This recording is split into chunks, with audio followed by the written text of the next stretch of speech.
All right, everybody, I want to thank you for coming out tonight. This is a different program from anything you've had before. We're going to be dealing with an issue that is very sensitive, to say the least, but it's something that everybody needs to be aware of and pass along to the other people in the county and surrounding communities. We're going to be dealing with child trafficking, sex trafficking, pedophilia, human trafficking overall. These are very sensitive issues. We're going to have people here speaking tonight, one of which is going to be from the local police department. That's going to be Sergeant Rotella. And before we get started, I want to bring up a good friend of mine. His name is Randall Johnson. He is a reverend from the Zion Hill Baptist Church up in Atlanta. And he's going to lead us with invocation and start off the Pledge of Allegiance. A twofer, Randall. Come on. Get that thing close to your mouth. Good evening, everyone. Can I hear it one more time? Good evening, everyone. These preachers are used to having some kind of call and response. I want to make sure that we hear everyone and everyone hears us. Okay? I'm so happy to be here this evening. It is an honor. My name is Reverend Randall Johnson. I'm a Sergeant, United States Marine Corps, Vietnam era retired. And when Carl asked me to come out tonight, I said sure. It would be an honor to talk about this subject because one subject we need to talk about more. And I'm so happy that you're here and hoping that what's discussed tonight will be spread to other cities, other counties, and throughout the state of Georgia. Just for a word of encouragement, the Bible says in Psalm, the 82nd division of Psalms, 3rd and 4th verse, defend the poor and the fatherless, do justice to the afflicted and the needy, deliver the poor and needy, and rid them out of the hand of the wicked. That's what you're going to be doing tonight, discussing ways to do just that. And the only person that I know who can protect you is the one we're going to go to. So let us now bow our heads and go to his throne. Father, we thank you for this nation. We thank you for this city, this county, this state, and for all those who are present here, Lord. We ask now, Lord, that you please give us the wisdom to discover the right, the will to choose it, and the strength to make it endure. These and all things we asked. And those who are within the sound of my voice, would you please stand and let us pledge the Pledge of Allegiance. I pledge allegiance to the flag of the United States of America, and to the republic for which it stands, one nation, under God, indivisible, with liberty and justice for all. Thank you. Thank you, Reverend. We're not going to waste any time here, and we're going to get right to our first speaker, who is going to be Sergeant, this is going to be a beaut, Sergeant Rotella. He started in Clayton County in 2002 with the police department.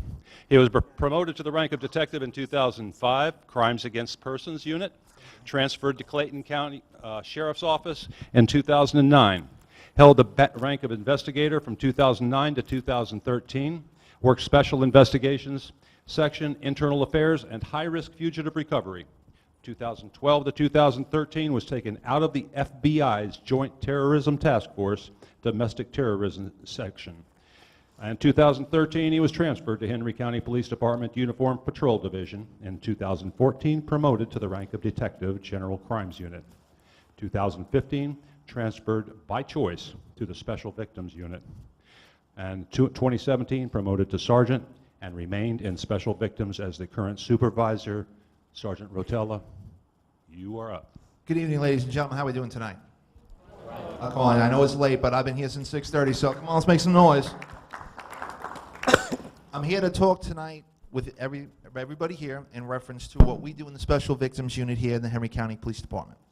Henry County's Police Department's Special Victims Unit is made up of several different areas that we investigate. One is ICAC, Internet Crimes Against Children. We investigate the abuse of the elderly, domestic violence, any type of sex crime, and we also are involved in some of the human trafficking elements that we would investigate had they been very present here in Henry County. When I came to the unit 3 years ago, we were a little bit ahead of the bell curve. My counterpart, Joanne Sutherland, we worked together in Clayton. She's been a mentor and a good friend. So I had already had a little idea about human trafficking and internet crimes against children. That's been her specialty since I've known her. And we started doing the research. We started looking at things a little bit differently in the Special Victims Unit, and we started gaining the training. We would partner with the FBI, the GBI. We would get together with the local Southern Crescent Sexual Assault Center, Gigi's House, and so many other out-of-law enforcement agencies, and we started building our resume. We started educating our officers because we saw the dangers that our community could face and that the children that needed protection from us. So we started the training, our Uniform Patrol Division. We paired up with the Blue Campaign, which was a recommendation from Joanne Sutherland, and we were able to get a lot of material out to the public and to our officers. We began doing roll call training with all the Uniform Patrol Division and upping their IQs so they understood what an indicator was, what could we be looking for, how could we do it better, and we started to get ahead of the bell curve. We were very fortunate that that training took place when it did, when we had our first recovery, which was last year. A girl was being trafficked out of Arizona, was not a Henry County resident, but a mere traffic stop, and 2 Uniform Patrol officers who had received the training and were paying attention saw the indicators, made contact with us, and within 3 hours we had the FBI present, and we were able to rescue this girl and put this person behind bars. So we're pretty proud of what we're doing. I can say that there's a line that we all look at. You hear the term human trafficking, you hear the term sex trafficking, you hear all these different terms. There is a little bit of a division. The human trafficking aspect that you hear about and see it on TV. You've seen these movies like Taken and stuff, and you know, people getting snatched off the streets. And we haven't had that here in Henry County, thank God. We see more of the internet crimes against children. Our children are digitally capable at this point. How many kids in here have phones? Raise your hands if your kids got phones. Tablets, computers, laptops, social media. They Twitter, they Facebook, they MySpace. No, they don't MySpace. I'm dating myself. Snapchat's the devil, and so is Instagram. So our kids are being exposed and educated by a box. Luckily, pairing with the GBI and the FBI, we got the training to understand ICAC, and that is our problem. ICAC, Internet Crimes Against Children. Predators are smarter now. They wait. They will assume the identity of a 15-year-old boy or a 15-year-old girl, and they'll start to chat. Oh, you look so pretty today, or that was a great touchdown. And that's how they start to worm their way into our children. But we're aware of it, and we're monitoring it, and we're intercepting it. The detectives in my unit get updates on a daily basis, and we are investigating and generating proactively the reports that we're going after these people. Sometimes, because the line for Clayton and Henry is so close, we'll get something that they'll think is Henry County. We reach out to Clayton County PD, we reach out to Joanne and say, hey, we might have something on your end of the line. Hey, can you take a look at it? And they jump on it. Joanne's called me on several occasions. Hey, we got some stuff going on, but I think it's in your area. And it's a collaborative. Joanne lectures everywhere. She's one of the experts in this field. And we're right there with her. We're following suit. We're trying to make the connections throughout the state of Georgia so we can do more to protect our kids. So that's where we're at. Does anybody have any questions? Wow. Sir. Parents get involved in protecting their children, especially if they don't know exactly what they're being exposed to. It's as a parent, you got to kind of up your IQ to know about your Twitter, your MySpace. And as a parent, do not be afraid to be in your child's business. You have to check their phones, their tablets, their computers. You're not their friend, you're their parent. And if you would, could you stand up, Ms. Griffin, in the back for me? Guys, give this lady a round of applause. This is pretty Griffith. She's been doing seminars all over the place in reference to internet safety. She's upping the IQ of parents who will come to her seminars and listen, and she's telling the parents and the kids how to better protect themselves from internet predators. You just have to be aware. You know, you have to be involved. You have to talk to your kids. Don't be afraid to talk to them. Be involved in their lives. Don't let the box babysitter take over. And if we can promote that in our community and other communities, we're protecting our kids. So that's the most important thing we can do, is be aware, be involved. As far as what, sir? Because like I said, we cover a lot of things.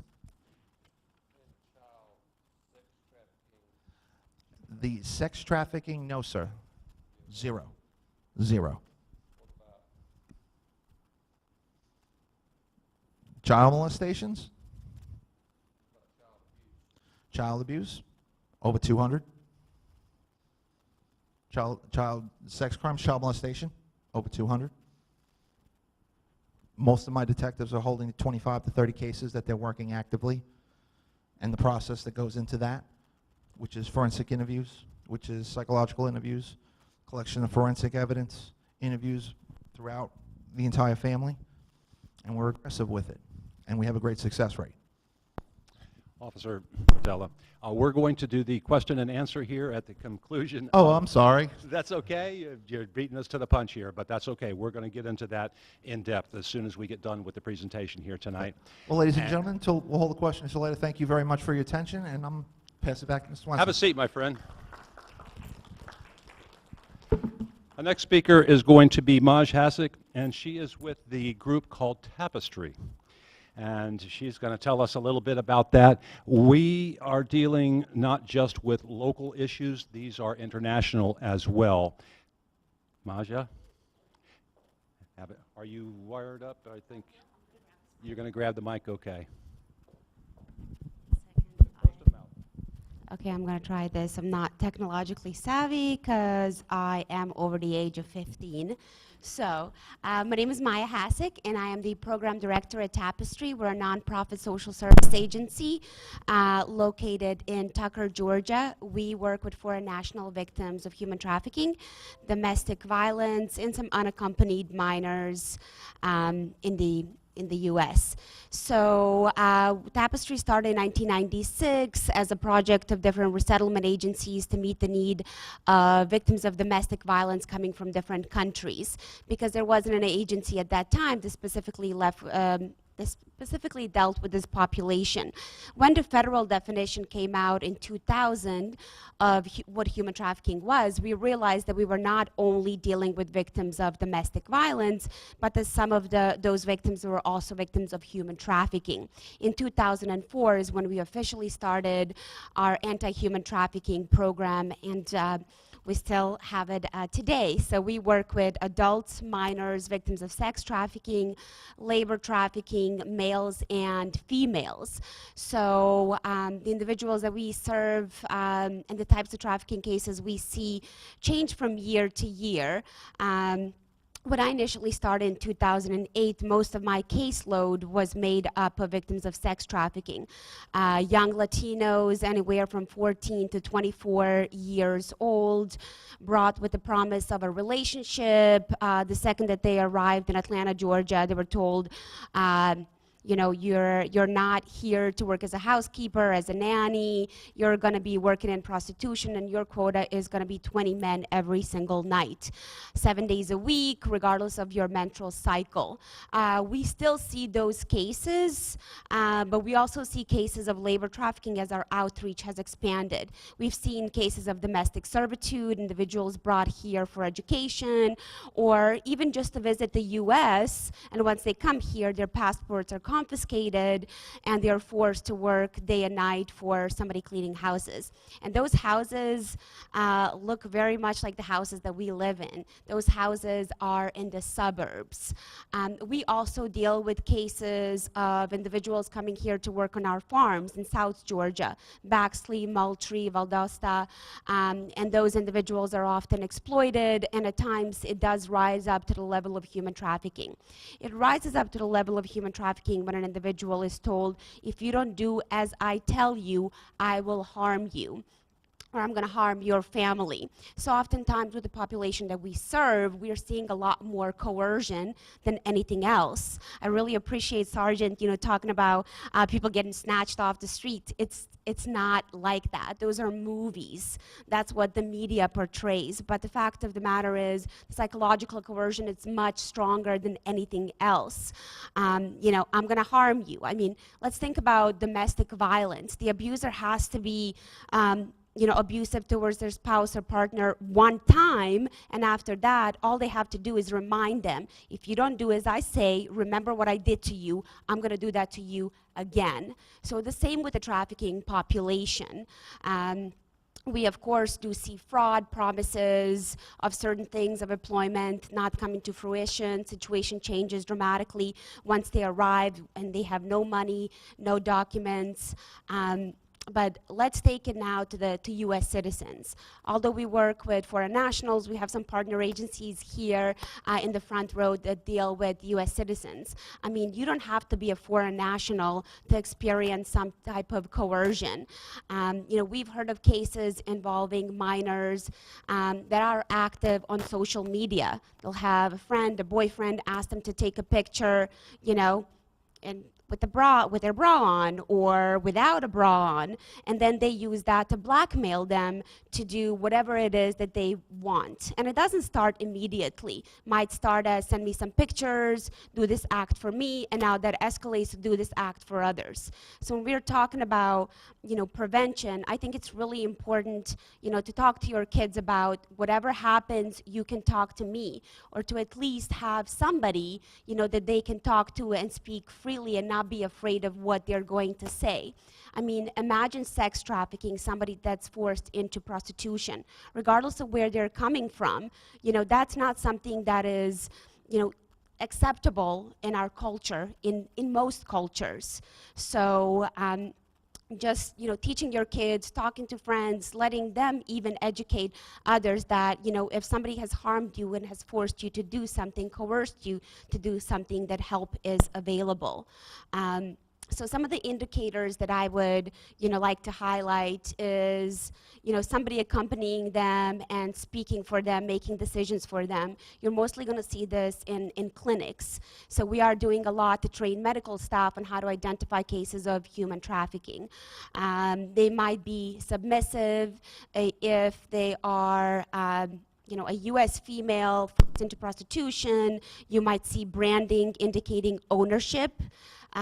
You might see cases where they're not in possession of their personal documents, regardless of what their nationality is, even U.S. citizens. Imagine a kid, 16 years old, and their documents, their ID, their social security number, birth certificate has been taken away from them. They ran away from home. What kid knows how to obtain a birth certificate or a social security number, what they need to bring, right? So those are pretty good indicators that somebody is, maybe coercing them to do something, or there's something is going on that's not normal. In the cases of young females, if they are in possession of excess amount of cash, maybe they have not had the opportunity to turn that over to the pimp or to the trafficker. You have minors that are lying about their age, although their features suggest that they are adolescent. So why would they be lying about their age? So those are just some of the indicators. I have a pad with some of the questions that you may ask an individual to identify if they're a potential victim of human trafficking. If you should come across somebody that is a potential victim, you should contact the National Human Trafficking Resource Center. And I'm sure you're not going to write it down, but the number is, or you can always Google it. 1-888-373-7888. So symmetrical. But if you look at the National Human Trafficking Resource Center, you can see an extensive list of resources, of research that has been done about what questions to ask in different industries. For us in labor trafficking, most victims, or even in sex trafficking, don't identify as victims, which is the problem that we have. They have been brainwashed to believe that they have somehow consented to what happened to them. If consent means I'm going to kill you, I'm going to harm you if you don't do this, then they really have not consented to anything. And if you're under the age of 18, you cannot consent to a commercial sex act. So exchanging sex in, for anything of value, whether that is a meal, that's housing, that's a place to stay, you're automatically, or should be automatically deemed a victim of human trafficking. If you're over the age of 18, we do have to show force, fraud, and coercion. So what kept you in that situation? So think about some of the coercive factors that I talked about. How am I on time? Anybody trading time? A couple more minutes? Okay, so maybe just a case example from one of the cases that we've seen. So in case of a domestic servitude, we had a female that was brought here and had been working for a family for 5 years. Law enforcement went in, they took her out, they did an interview with her, and she said, no, they treat me, they treat me well. I have a place to sleep, I have, food to eat. When they're done eating, I can eat their leftovers. They're putting money in the bank for me. Then we would ask, well, how much money do you think they're putting in the bank? Well, they're putting in $300 a month. Okay, let's break it down. How many days a week are you working? Well, I work 6 days a week, and on the 7th day I can have it off, but they told me, if something's dirty around the house, I can't be lazy and ignore it. I just need to clean it up, so that's my day off. Okay, so when do you get up? When do you go to sleep? After we sat down with her and we did the math, we found out that if money was deposited in a bank account, she would have been paid 38 cents an hour. So that's the time that we stopped and we started to talk to her about US laws. In the United States, this is the minimum wage. This is what they should have been paying you. And after law enforcement conducted their investigation, they found out, of course, there was no bank account, there was no money that was put aside for this victim. So I wanted to also highlight cases of illicit massage businesses. In Henry County, you may have a few? None? That's great news. That is amazing. But if you drive down to Macon, how many of you have seen billboards for certain spas that cater to truckers that are open 24 hours a day? So does that seem normal? You think something else is going on in there? Yeah, prostitution is happening in there. I'm not going to say for all of them because I could get sued, but those are some of the indicators. And law enforcement did go in and they did take individuals out of that situation, but they did not come forward. We had a few clients come out, over the course of, more than a few clients over the course of 10 years, and they told us, yes, law enforcement went in and, we didn't tell them anything. We said everything was fine, we were getting paid, this is what we wanted to do. We went to jail for prostitution, next day we were bailed out, and then that's when the trafficker transferred us to another state, so the law enforcement cannot follow up with us. Why did you stay? Why didn't you ask for help? I was afraid of what would happen to my family members. I owed a debt. I borrowed money to come here. When I came here, they told me I had to pay this money back, and that, in order to pay that money back, this is what I was going to do because I didn't have appropriate documents. Okay, how much money was that? $20,000. Okay, it's been 10 years. Don't you think you paid off the debt? Well, there was interest. I had to pay for rent, for sleeping in the back of the massage parlor. I had to pay for food. I had to pay for contraceptives, regardless of what I used. Okay, so what is your debt at the end of 10 years? I owe them $120,000. How is that possible? Every time I come close to paying off a debt, I'm sold to another illicit massage business where my debt starts over and my interest accrues. So those are just some examples of the cases that we have seen. And I think I'm out of time. We'll save questions for later. Very good, Maj. Thank you very much. Okay, folks, again, what we're doing here tonight is we're setting a precedent for other counties. This is the first, and I hope it's not going to be the last. The number of people is of less importance right now than the enthusiasm with which you approach this. This is a big issue. Is it bigger here in Henry County than in, say, Butts County? Maybe not, okay? Is it bigger than some other counties in the state? Maybe, maybe not. We don't know, and we won't know. Why? Because we haven't been involved. And the whole point of this is to show you what the problems are, and then we're going to gravitate towards some resolutions. So to that end, I want to bring up Joanne. Joanne is currently a firefighter. I'm not a firefighter. Oh, come on. No. You transferred to the fire department? I did. Okay, well then you're with EMT. I tried to call it EMP earlier, but she damn near blew up on me. Gigi's house is who she's representing here. She's been 23 years with the county and 22 in law enforcement, if I get that right. Yes. 12 crimes against children, and now she is a first responder, and she works with Gigi's house. Please welcome Joanne. Okay, so first of all, I'm not a firefighter. I did spend 22 years in Clayton County law enforcement. I did crimes against children, I did homicide, I worked with Sergeant Rotella doing everything from rape, robbery, sexual assaults, crimes against children, and then in 2005, I figured out that the FBI had a task force position where I worked child pornography and traveler cases. So when I say traveler cases, I mean I'm online as a mom pimping out my 6-year-old, and people from across this country come here to have sex with my 6-year-old. So when you do that, to build their trust is the child pornography. So they would send it, they would make you think that they really wanted to have sex with your kid. They would go in detail, and that's where I learned basically case investigations was through the FBI and the United States Attorney's Office. But I think the bigger lesson that I learned from working those cases was there's true evil. And when I say that, I mean I was pimping out 6 and 7 and 8-year-olds. My kid, I was a single mother with a 6-year-old. And people were coming from Canada, St. Louis, here to Clayton County to have sex with my kid. It's absolutely unheard of. So that's when I realized, you know, I really need to do more. So I focused more of my attention in law enforcement to crimes against children.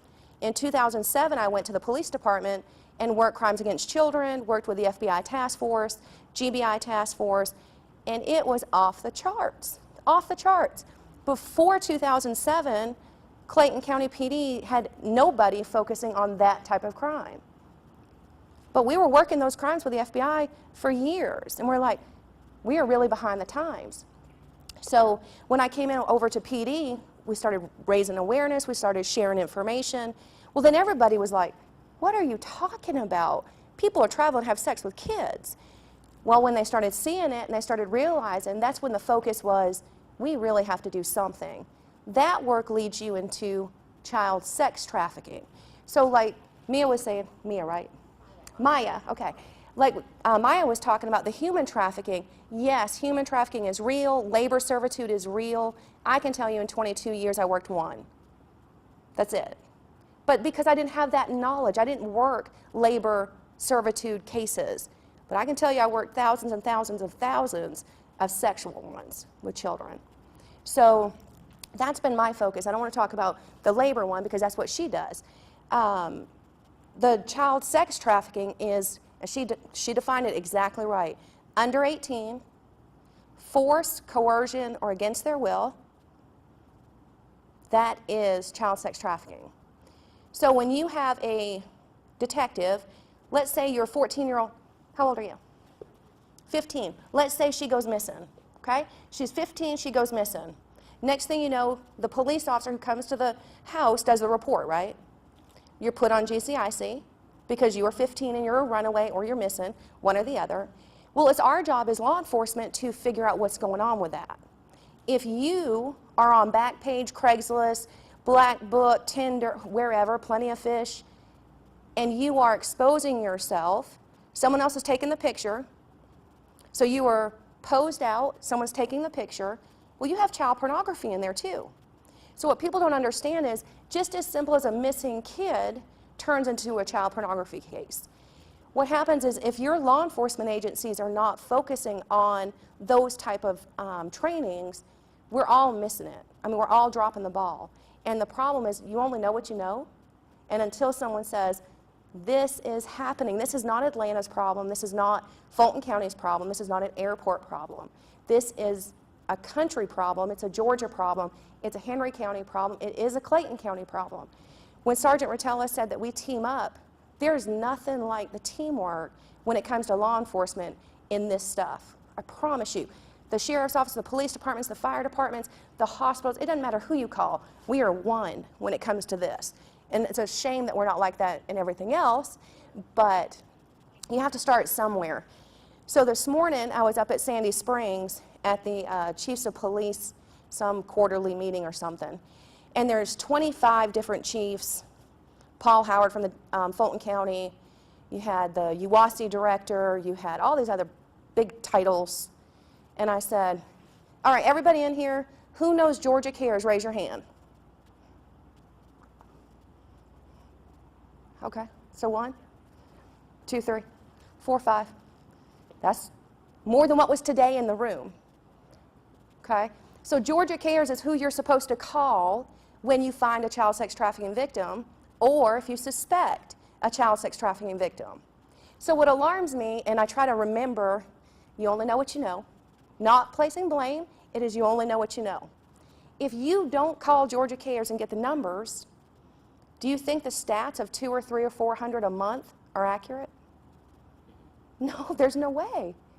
I was at Georgia Sheriff's Association, there's almost 100 of them in the room, 2 raised their hands. And I was like, oh, right in the heart.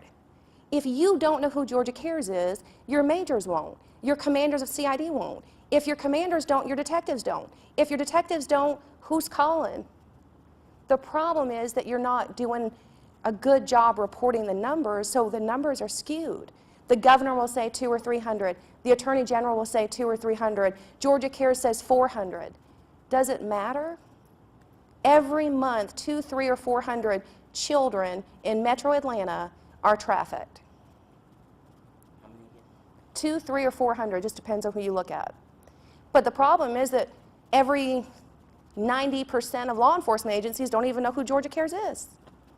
So the numbers have got to be skewed. That's really scary for someone like me who does this all the time. And how does the fire department play into this? Because I've spent my whole life doing crimes against children.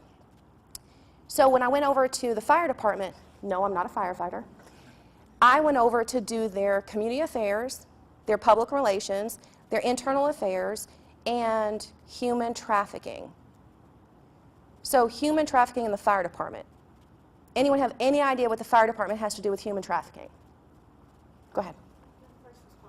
First responder. Anyone else? In case someone is injured? Injured. Okay. Anything else? How about the medical side of it? Our EMTs, our paramedics, and our nurses, right? That is a health crisis. What people don't understand is, yes, it's a law enforcement crisis, but it's a medical crisis too. So what I do when I go over to the fire department is I do EMT training, and in Clayton County, they're EMTs and firefighters. So I train all of our firefighters and EMTs and paramedics. We speak to the Emergency Room Nurses Association. I was actually here at Henry County speaking to, what is it called, Piedmont?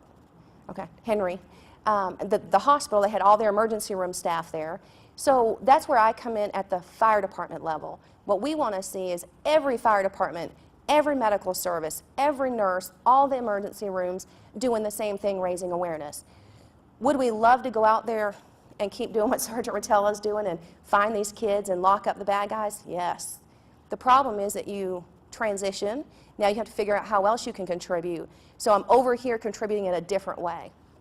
So our goal is, one, to get it mandatory for every law enforcement officer in this state to have child sex trafficking training. We have to train on our gun, our ASP, elder abuse, help me here, use of force, whatever, you know, 6 or 7 different things every single year. Why are we not learning about child sex trafficking? So we used to do, I think I did it for like 7 or 8 years at PD. I would teach in every academy class. So I knew at least the rookies knew it. We knew our detectives knew it, but you got to start somewhere. Before we got there, nothing was happening. But now people are talking about it like you're talking about elder abuse or anything else. Our second goal is to get our paramedics and our EMTs and our firefighters trained, so everybody, even in their academies, all you need is a couple hours. So if we can do a couple hours, make it mandatory, then everybody, and eventually you'll have that cycle of no one knows, now everybody will know. So we started a couple years ago, and what I found was, I'm going to show you a picture. I want you to raise your hand if you know what it is. Okay, I see 1 hand, 2 hands, 3, 4. Anybody else?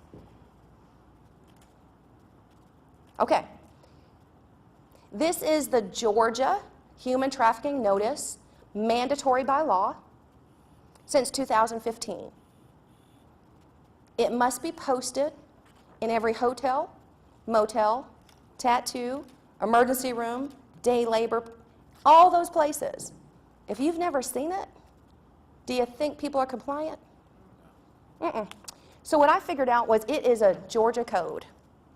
It is a criminal code. When you go into the code section, it lists out who should have this poster. Well, I knew we weren't doing it right. Here I am working all this human trafficking stuff, and we weren't even doing it.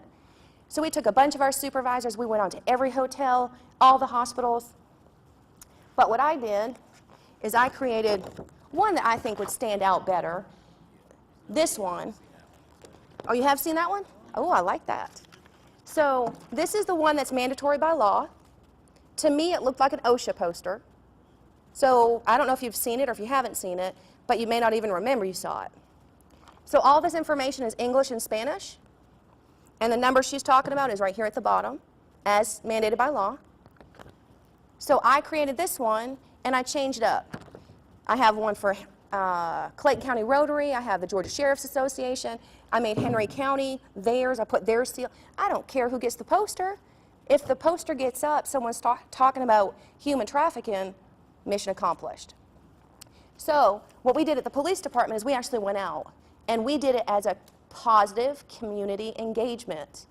We surely wanted to give them a ticket, right? Because they're not compliant with law. But we use that as a positive. And we actually went out and said, hey, Mr. Hotel Owner, how are you? Okay, see this poster? Here's the law. Here's a copy of the law. We'd love to post this poster up right here. Oh, of course you can. I said, okay. So we started posting them everywhere. So that's when we started distributing the poster. So every presentation I go do, if you're with a different group, we change the poster, put your logo on it. Who cares who logo? Doesn't matter, as long as the information's getting out there. So we started that. Went to the DA's office. They actually said that they would help us prosecute. It's a $500 fine. And then if they take it down, it's jailable. I said, all right, positive community engagement. We go back out, and you know what? If they pulled them down, we have a procedure we had to follow as law enforcement. We'd actually have to write a letter and say, Mr. Hotel Owner, here's the law. We were out here on this day, but now we came back and you pulled it down. So it's a notice. But we went to our DA's office, so we had their buy-in. They're everywhere in Clayton. Now, this lady right here, Atlanta Redemption, Inc., she actually is a survivor of human trafficking, but she created a company. Remember when Maya was talking about branding? Most of the victims get tattooed or branded in some way. When they get out of that and they are recovered and their life continues, that doesn't go away. So what happened is she, firsthand, created a company that goes around and networks with other tattoo places who will remove that brand for free. That's what we said. So she's doing her part, whatever little part that is. I don't know what you do, I don't know what you do, but we can all do something. And that's the only thing that we want people to understand every presentation is, I don't care what you do. You can do something. We do child sex trafficking rescue bags. We team up and I think we've done 1,200 in the last 4 years. So I collect hygiene items and fleece blankets. 2 years ago, I had 400 at the police department. I called 27 law enforcement agencies and Wells Springs, and they all came to the Clayton County Police Department. We gave them 20, 30 bags, take them. Because the goal is when you find a victim, I want you to give that victim that blanket. I want you to be able to feed that victim the crackers or the water. Give them something, a little bit of comfort until defects and placement can be found. So whatever your thing is, whatever group you can be a part of, the biggest thing is you can make a difference no matter what you're doing. Just find your thing, whatever that thing is. You don't have to be rescuing the kids. You can do something. I gave everyone my card, so my cell number's on there, and my email. So if you have any specific questions for me, just email or call. But if you want to figure out what you can do, you can coordinate something in Henry with your poster. Team up one day on a Saturday, go hit every hotel. Go get, with your police department, go hit the hotels, your emergency rooms, your tattoo places.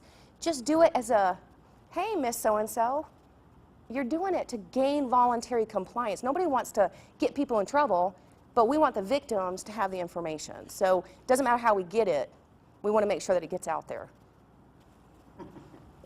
I could go on for like 5 hours. Excellent timing. Thank you, Joanne. That's great. At this point, we're going to do a video presentation before we open it up to questions and answers. Do you want to get that thing cranked up? My lovely research assistant here, Heather Middendorf. And I will make the correction now with the rafters. When you hear her say 1970s, she meant to say 1984.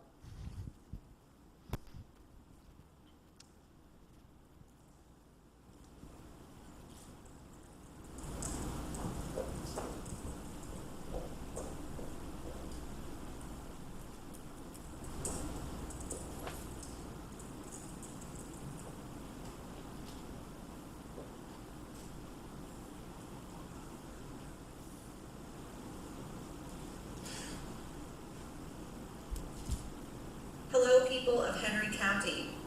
My name is Melissa Zacharia, and I am an independent investigative researcher. I share my findings regarding the issue of child sex trafficking, child exploitation, as well as the horrible and rampant issue of pedophile normalization and advocacy in our country. I can be found on various platforms like YouTube, Twitter, Vote, BitChute, Steemit, on and on and on. I'm all over the place. Just Google The Honeybee or Melissa Honeybee Zacharia. You will find a lot of information on the things that I report on. You can also find me on the Hagman Report pretty regularly. So I'm really grateful that you've invited me here to speak. Thank you to Heather Middendorf and Carl Swenson, two people that I work with very closely in these matters to uncover the dark side of human trafficking, the underreported issue of child sex trafficking. It is something that for some reason our mainstream media and politicians and local community leaders have a really hard time addressing for some reason. We're still looking into why that is such an issue. I have my suspicions, and we'll get into that a little bit later. But let's talk about the basics of child sex trafficking. Here I have you starting at the National Center for Missing and Exploited Children. Now, this agency was set up back in the 70s. I'm not sure if you remember the case of Johnny Gosch. He was kidnapped and disappeared, never to be found again. His mother, Noreen Gosch, spent her life trying to advocate for children that were wrongly labeled as runaways when they were in fact kidnapped. And she sped up the process for law enforcement to not be so quick to call these kids runaways when they were actually being snatched up by sex traffickers, by people that wanted to do harm to these children. So thank you to her for that. But unfortunately, money always corrupts agencies. NICMAC, as they call it, they are government funded, yet they are still private. I have spoken with their director as well as their lawyer, and they have admitted that they are a clearinghouse for information. They are not a mandated reporter. A lot of the times, law enforcement and FBI and other agencies will contact them to see if they have any information that would be helpful to an open investigation. There are some instances where the National Center for Missing and Exploited Children will report a crime if it is happening at the moment and there is imminent danger to the child. But basically, it's admitted by them that they are merely a clearinghouse for child exploitation content to hold in a bank for law enforcement and FBI officials. So they do have quite a bit of information that is very important for most folks to understand about child sex trafficking.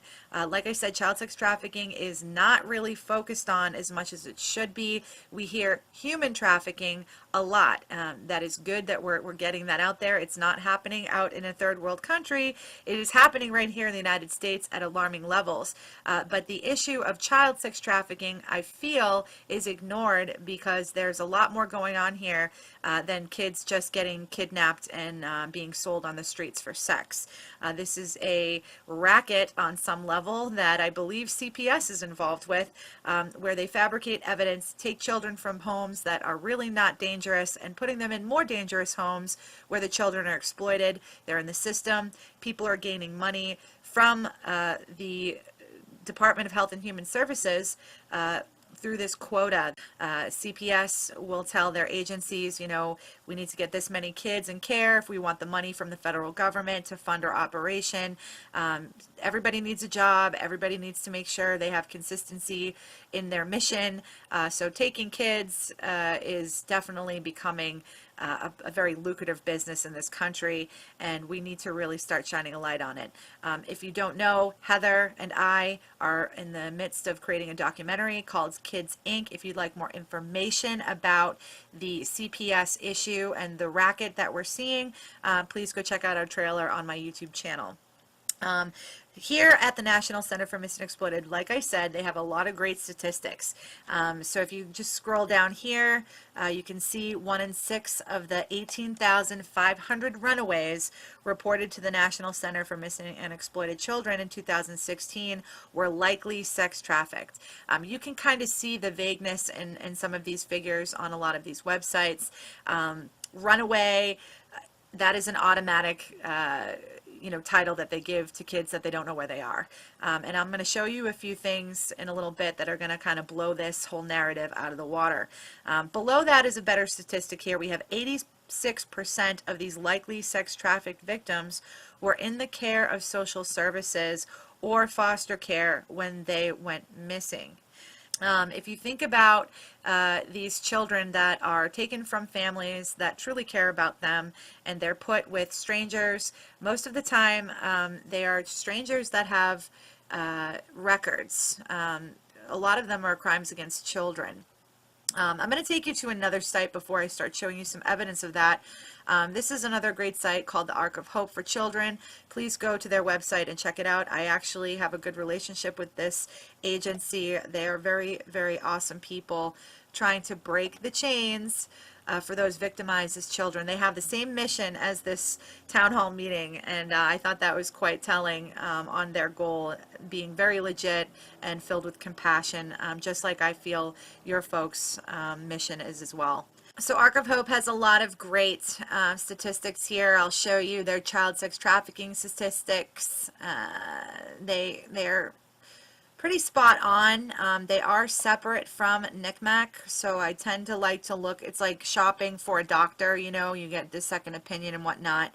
They have some pretty good numbers here, a lot more extensive than the National Center for Missing and Exploited Children. Human trafficking has surpassed the illegal sale of arms. This is bigger than the drug industry, folks.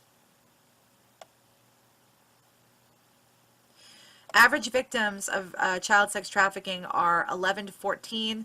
Approximately 80% of women and children bought, sold, and imprisoned in the underground sex industry. They have an average lifespan of 7 years. And this is something that is another important issue, is that, when you buy a drug, and this is why this is more invasive and actually more lucrative than the drug market or the gun market, a person can be used over and over and over again. Especially when you have a child, you can groom them to almost accept their abuse, to not see their abuse as anything wrong. Usually later in life, when children grow up, they realize that they've been abused, and that's why we see so many people between the ages of 27 and 35, sometimes even later in life, coming out, starting to remember their abuse, and then take it to the media or to court in that instance. But children, if they're groomed at a young age, they don't really realize what is going on, and they can be used for years and years and years in this industry, and it's very, very scary how many children are going through this. This article really delves into the 70 kids missing from Kansas. This was just a few months ago. They're missing from foster care. Foster care doesn't know where they are. They ran away from their foster care parents, mainly because of neglect, or they were wrongfully taken from their parents. They're being sexually abused in the home. They're being sexually exploited in the home. Another one here, this is from Florida. They've lost hundreds of foster kids. Okay, this was just last month. Where are these children? Where are they going? Department of Children and Family Services, they videotape depositions of current and former caseworkers that are talking about these children being removed from their home and placing them in abusive foster homes. Like I said, this is a huge issue, and there's actually a lawsuit right now going on with this case. Another article. This is right where from where I live in Boston. 25 investigates missing and forgotten foster kids. Again, just a week ago. There are thousands of foster kids kicked out of the system, missing and forgotten. Never to be seen again, caught up in the sex industry. They're running away from abusive homes. They're not being reported missing because that would make CPS look bad. So this thing is very intricate, and it's very, it's like a tangled web of deception, money and greed. And people are trying to save face here, especially with Department of Health and Human Services, who oversees this whole operation. They also oversee the immigration part of this.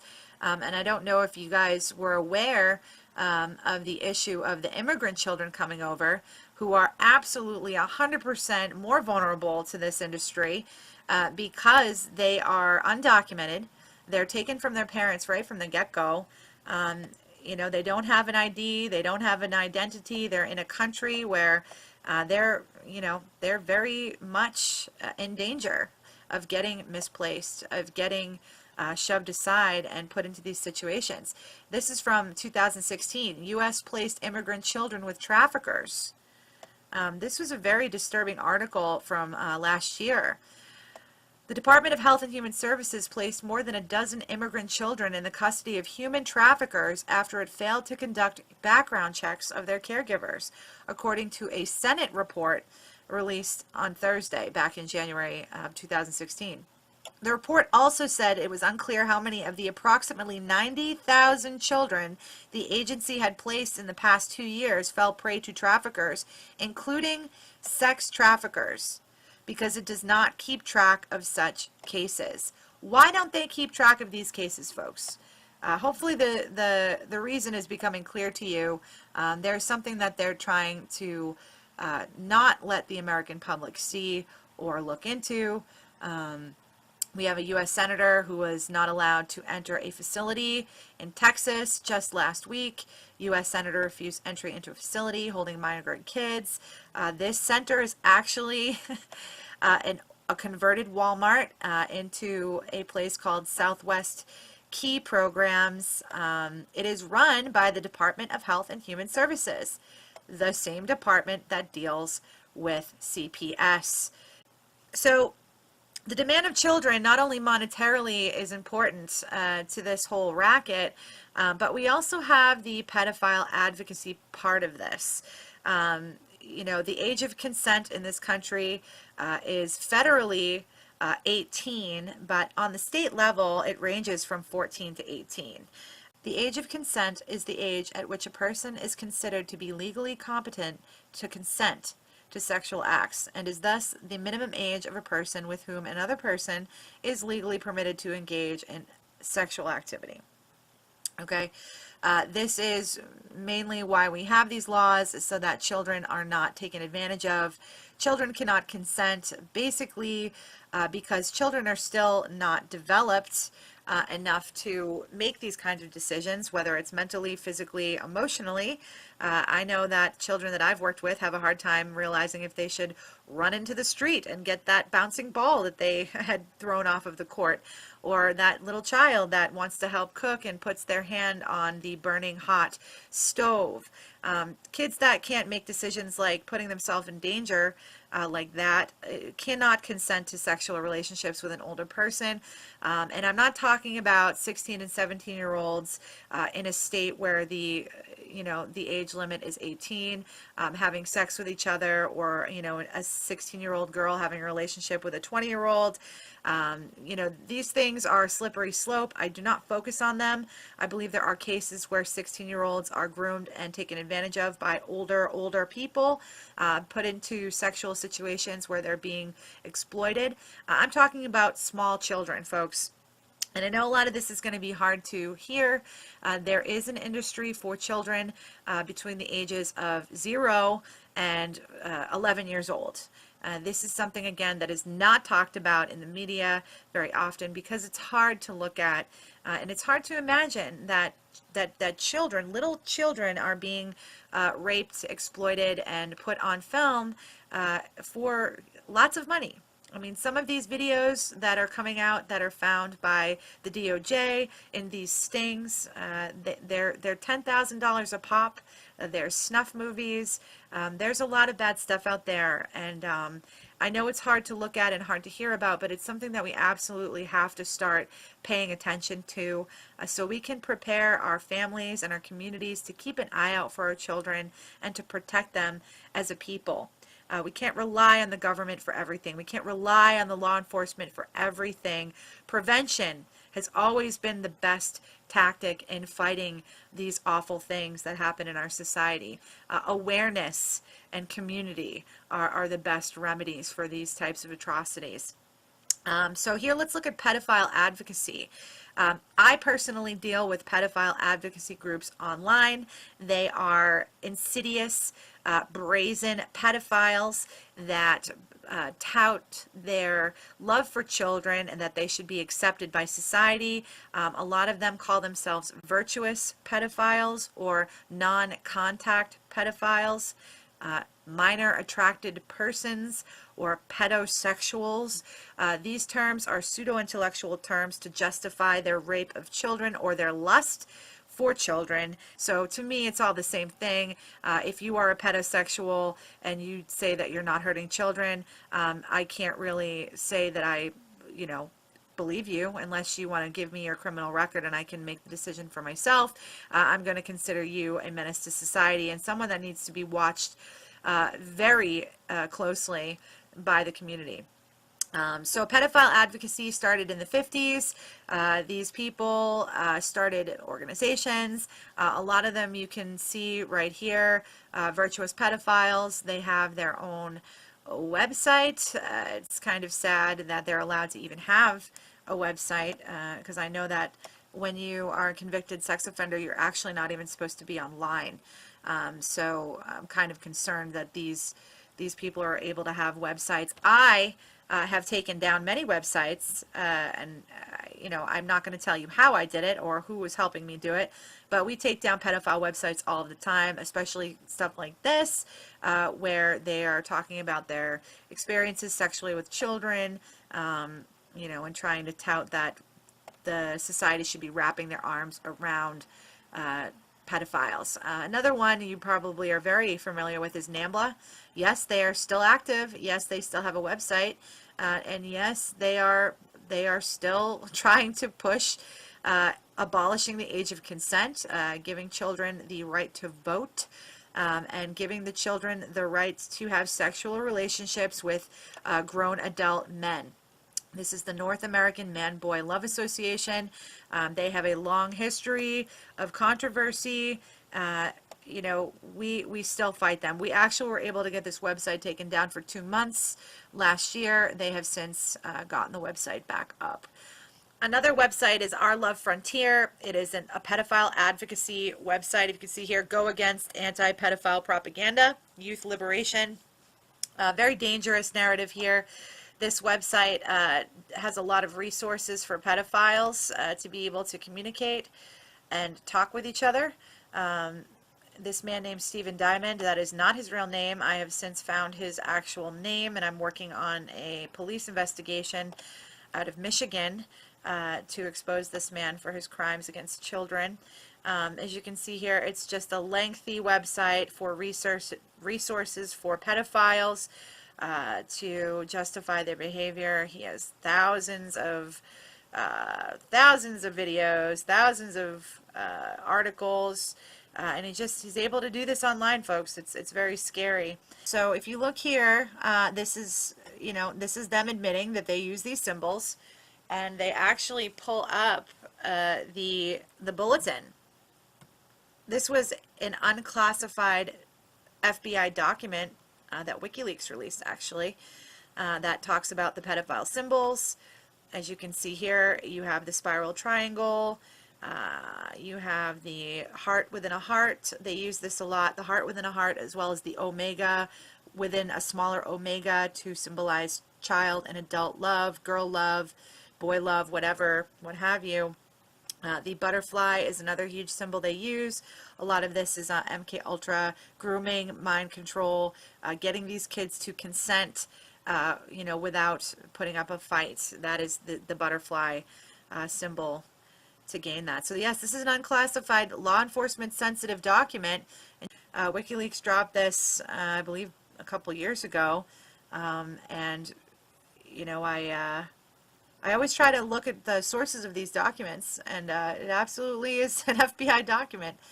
It's also important to know that there are other sadistic ways in which the trafficking of children and humans plays out. You have organ harvesting, which is an international issue that many of our agencies have been looking into for quite a long time, taking organs from people that are not consenting to these sorts of surgeries.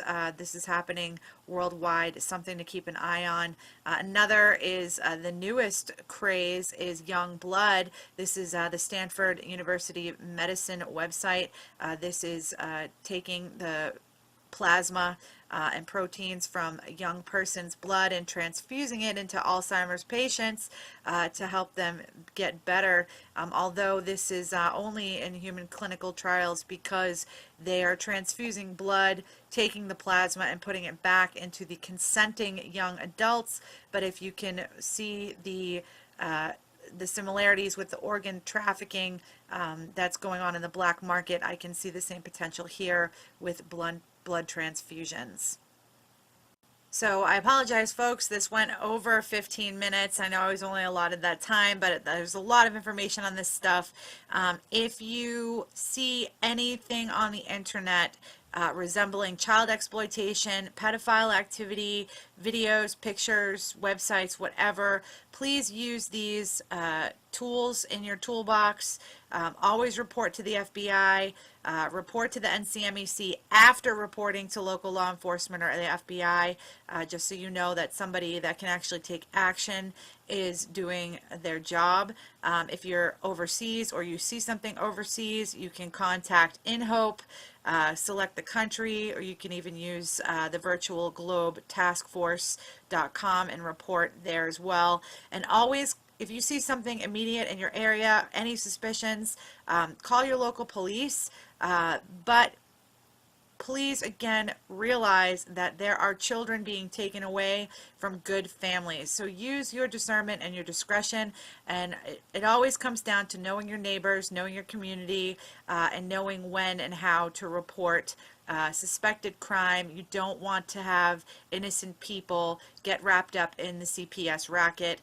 We have to protect our children and be a community to the families that may need some help. A lot of times they will target vulnerable families that are on welfare, that have medical issues, that are on SSI. These are ways in which they can get into the family and hurt those that can't afford a lawyer in court.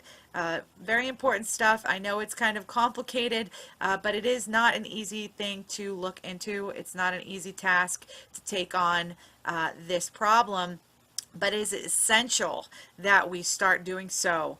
And I do see it happening in a lot of communities, especially this community, Henry County. Thank you so much for what you're doing, and I do hope that you succeed in your mission to helping stop the suffering of children and families in your community.